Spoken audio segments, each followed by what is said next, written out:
Ladies and gentlemen. Ladies and gentlemen. Very exciting, big event. Everybody's excited, huh? Bring the family. Bring your friends. We're Cinemadness podcast.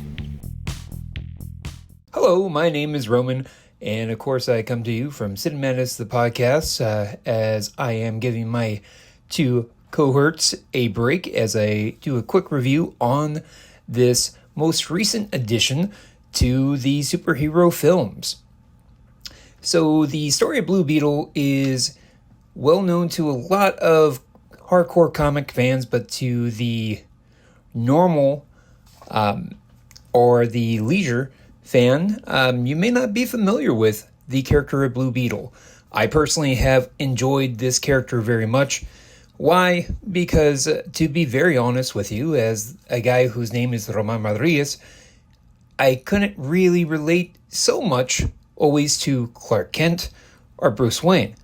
But I could relate to a little guy named Jaime Reyes, who grew up in El Paso and was chosen by a scarab and eventually became the Blue Beetle.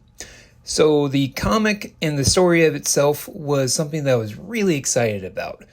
Now, the story itself is a little bit off, but still hits a lot of the main points. We pick up and find our main character, Jaime, as he gets off a plane just having graduated college, and he sees his family in the town of Palmavera City, and he reacquaints himself with his family, and he finds out very quickly that his family, unfortunately, are being pushed out of their home by the Cord Corporation. As the film continues, we see that the Cord Corporation is heavily involved and discovers the scarab, and they hope to weaponize it. So the main baddie of this film is Susan Sarandon, who is kind of a Bond villain-esque or a 1966 Batman villain-esque, where she does a lot of the screw turning, if you will. And it's a very interesting portrayal. I thought she did a wonderful job, to be very honest with you. In terms of the film itself, it is a 2-hour and 7-minute ride where it does have some lulls.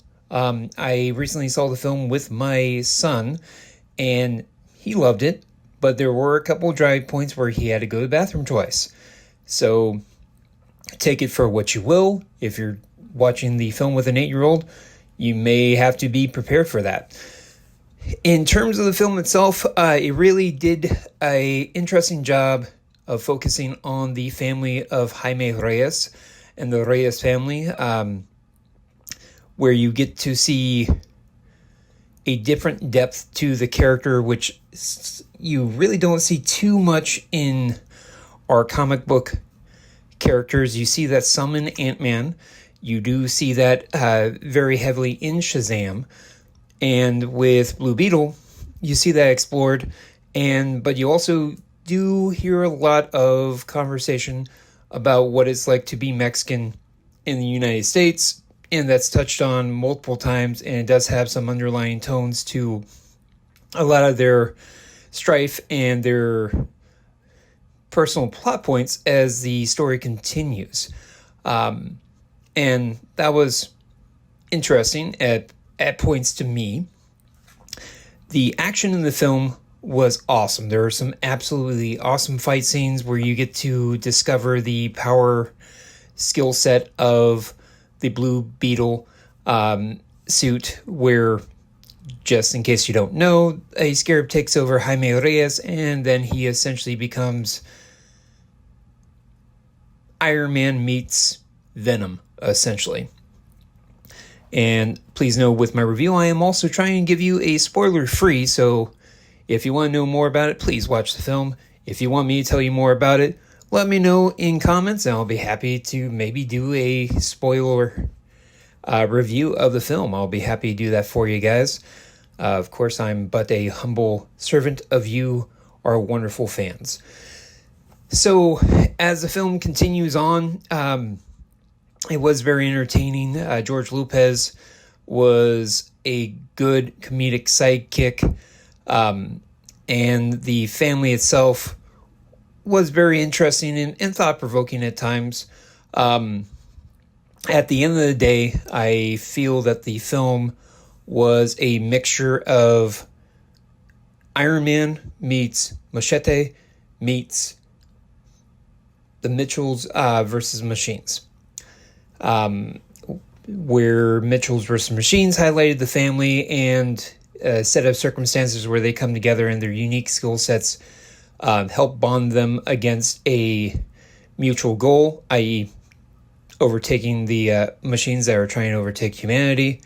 Of course, Iron Man, as we all know, with Robert Downey Jr. playing the titular character, as he has to learn essentially another side of himself and the technology they developed to overcome a goal. And of course, Machete, where you have Danny Trejo playing the titular character as he is trying to go through the trials and tribulations through Machete. So the films themselves really, or Blue Beetle itself, really does hearken to that type of feeling for me. All in all, I did find this to be a very enjoyable film.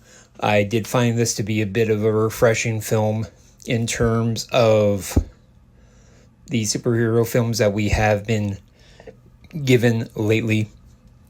So I do recommend, if you are a fan of comics, to watch it. I think it is worth your time. If you want to see a fresh face of Xolo Mariduena, the guy that we of course know from Cobra Kai, I would recommend check him out. He was absolutely great. The cast itself was pretty solid, but the people that stood out to me, at least, were of course Xolo Mariduena and Susan Sarandon, being the two main characters that really stole the show in terms of their acting and how they were portrayed on camera. I also thought the voice work of Becky G as the Jarvis-esque character was outstanding. So all in all, in terms of Scarabs, out of a possible 5 Scarabs, I'd give this a solid about 3.5, 4 on the scale of this film. I do recommend it. I think that is a good popcorn flick. I think it is something that, especially if you check it out in Dolby Surround Sound, you'll be invited to a pleasant experience that would be worth your time. That's my thoughts. I'm open to discussion. Let me know what you think down in the comments below. But other than that, be certain to check out our other content here at Cinemadness Podcast.